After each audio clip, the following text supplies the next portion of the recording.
Well, good morning. It's Tuesday, August 24th, and we are gathered here for a morning devotion, again using Brian McLaren, Seeking Aliveness. And today's devotion is called God's Good Intent.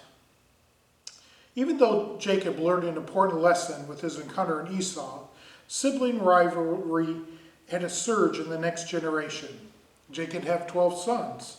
One son, Joseph, was resented by the 12 brothers because, as with Abel and with Cain, Sarah and Hagar, Ishmael and Isaac, Jacob and Esau, Rachel over Leah before him, Joseph was favored over them.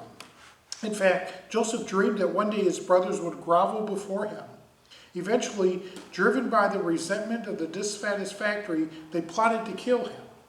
At the last minute, however, they decided to sell him as a slave to some Egyptian traders instead. Through a dramatic series of temptations, delays, setbacks, and recoveries, Joseph rose from slavery to a place of honor in the court of the Egyptian Pharaoh. Many years later, when the famine sent the brothers to Egypt as refugees, Joseph had his chance, just as Esau did. He could get revenge on those miserable brothers who treated him so badly. He could do to them what they had done to him. But Joseph, like Esau, made a different choice. Not for revenge, but for forgiveness.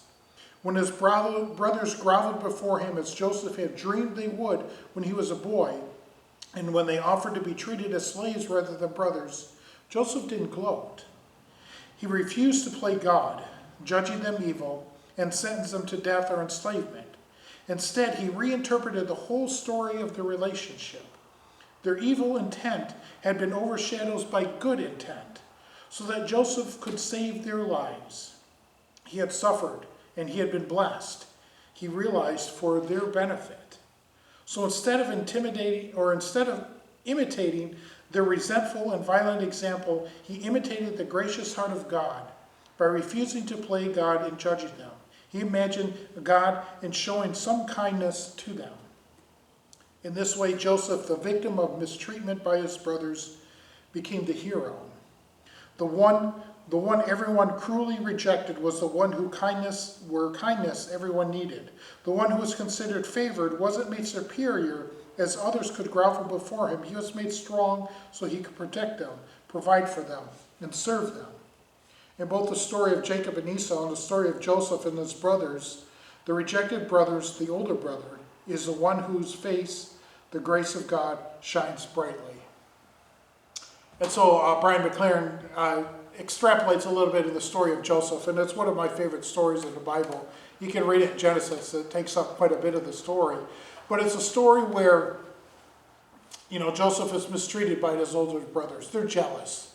And so they sell him into slavery, and we know the story. He interprets Pharaoh's dreams, and he rises to being second in command of all of Egypt. And his brothers come back as there's a famine seeking grain.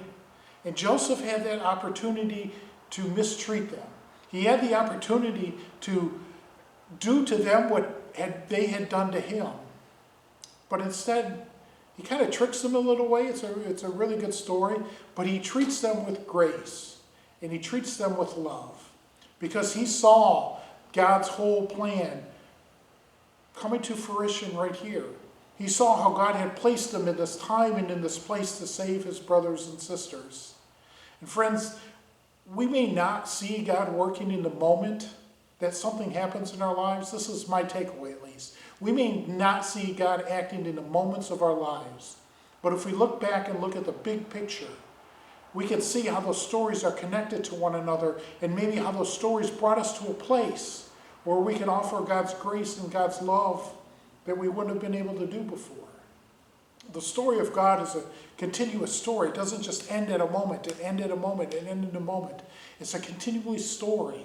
Our lives are continual stories of God's grace and good works. See God's full story of your life, where God has taken you and sent you and brought you back and maybe said no and maybe said yes. It's all a part of this big picture that God has in store for you. So reflect on your life this day and see the big picture of what God has done in your life.